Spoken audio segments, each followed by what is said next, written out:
The apocalypse doesn't care about your credit score. When the lights go out and the sirens fade to silence, that $1,000 tactical backpack becomes a very expensive paperweight. Your survival doesn't depend on having the most gear. It depends on having the right gear.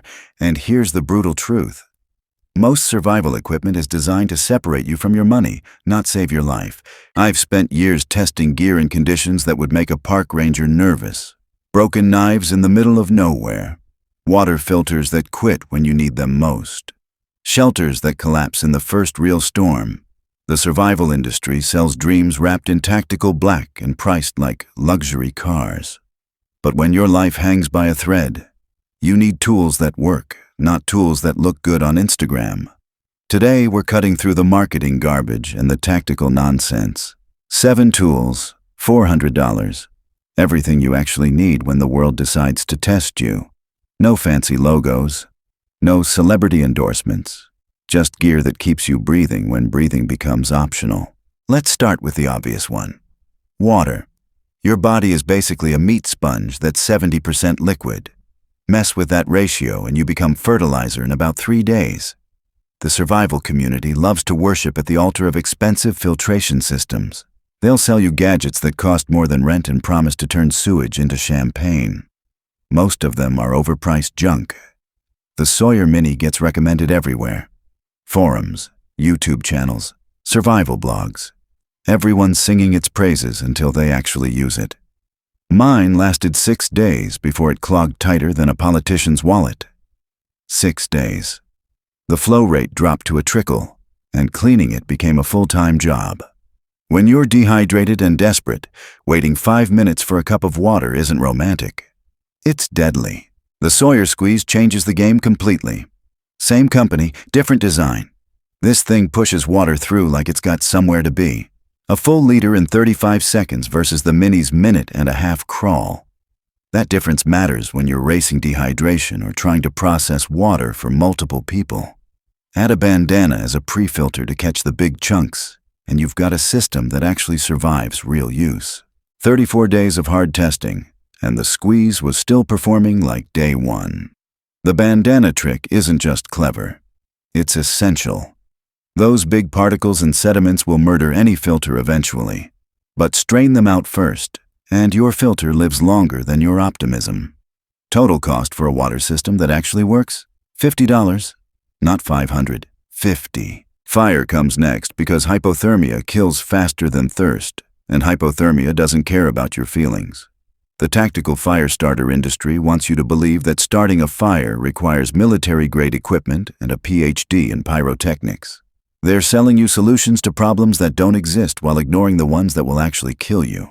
Forget the $100 magnesium bars and the waterproof survival matches that cost more per strike than most people make per hour. You need 3 things, and they're all embarrassingly simple. 3 basic Bic lighters. Not one fancy lighter that costs $40 and breaks when you drop it. 3 cheap ones that work every time until they don't, and then you grab the next one. A quality ferro rod with a proper striker gives you backup that doesn't depend on fuel or moving parts. The key is the striker angle. 90 degrees. Sharp edge. Hot sparks that actually ignite your tinder instead of just looking impressive. Most ferro rods come with strikers that are basically decorative. Get one that means business. Cotton balls soaked in petroleum jelly. Sounds like something a 5-year-old would make in art class, but this is the tinder that never quits. Waterproof, burns hot, catches sparks like it's desperate for attention. You can light these things with the weakest ferro rod spark and they'll burn for minutes, not seconds. Long enough to get your kindling going even when everything's soaked and the world's decided to piss rain on your parade. The entire fire system costs under $40 and has never failed me in over 200 fires. Not once. Compare that to those tactical fire starters that cost 3 times as much and work half as well. The survival industry wants you to believe complexity equals reliability. It's backwards thinking that gets people killed.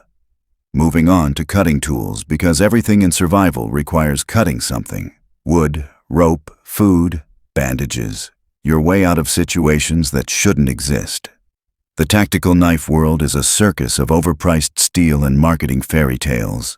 They'll sell you knives that cost more than a mortgage payment and promise to cut through reality itself.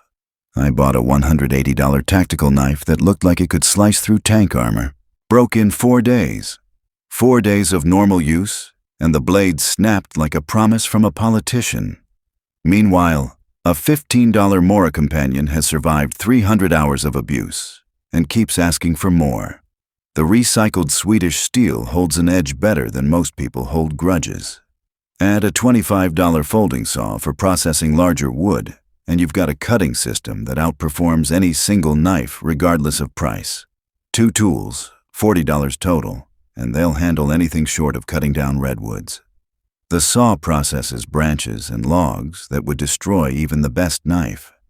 The Mora handles everything else with surgical precision.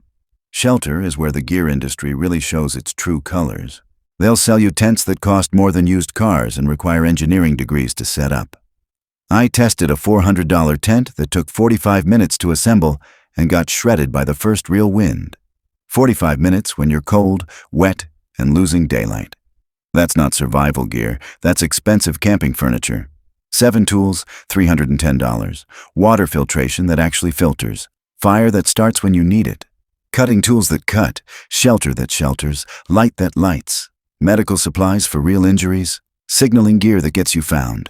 The survival industry wants to sell you expensive dreams, but reality doesn't care about your budget. It cares about what works. Test this gear. Break it. Learn it. Because when everything goes sideways, the only thing standing between you and becoming a statistic is the knowledge in your head and the tools that actually work. Stay alive out there.